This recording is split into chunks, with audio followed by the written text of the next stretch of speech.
Ce n'est qu'après avoir contourné le stade pour moitié que l'on réalise qu'un autre espace gigantesque pouvant accueillir des manifestations se trouve derrière. Vous êtes ici face au Maifeld, dont les tribunes pouvaient accueillir 76 500 000 spectateurs debout et dont la capacité totale atteignait environ 250 000 personnes. La construction du Maifeld n'est pas le fruit du hasard. Au même moment, les nazis érigeaient en effet le nouvel aéroport de Tempelhof, ce qui allait entraîner la disparition d'une grande place de défilé héritée de l'Empire allemand. Le Maifeld devait remplir deux fonctions. Durant les Jeux olympiques, il devait servir de terrain pour des compétitions sportives telles que le polo par exemple. Après les Jeux, il allait offrir un espace où de grandes manifestations de propagande pourraient se dérouler.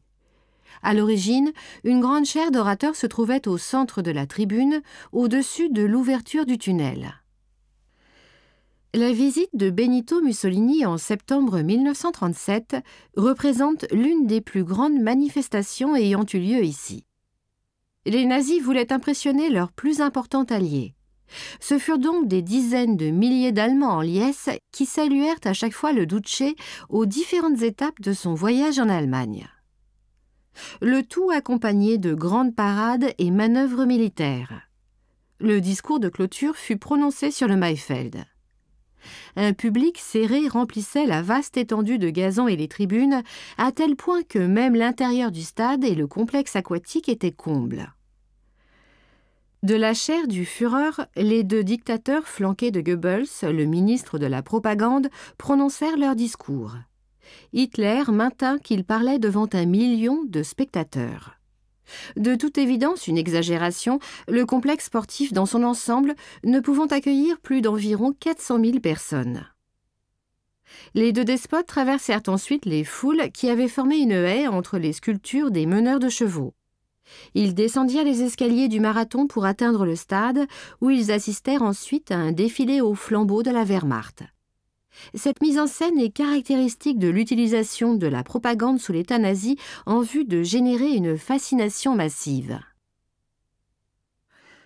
Après la Deuxième Guerre mondiale, l'armée britannique marqua l'histoire du Maifeld. À partir de 1945, celle-ci occupa en permanence les parties nord du parc olympique et y installa son quartier général en 1952.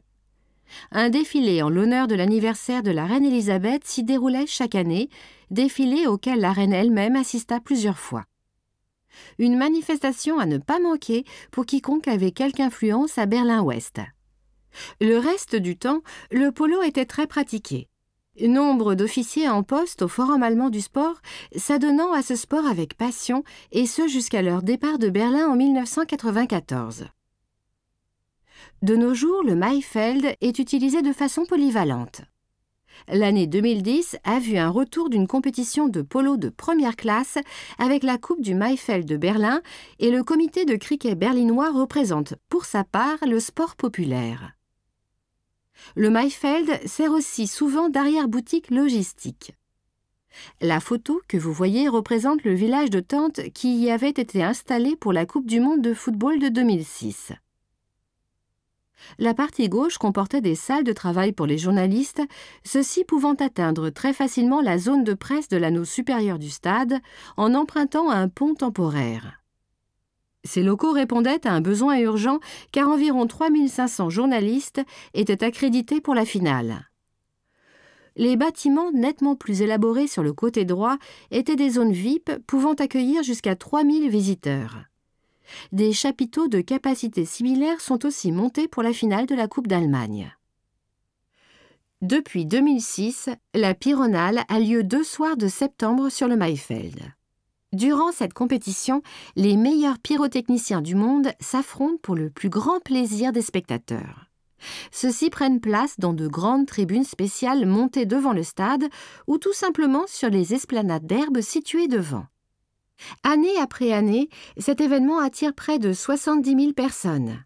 Quiconque a déjà eu la chance d'assister à cette spectaculaire mise en scène de fin d'été comprendra bien pourquoi.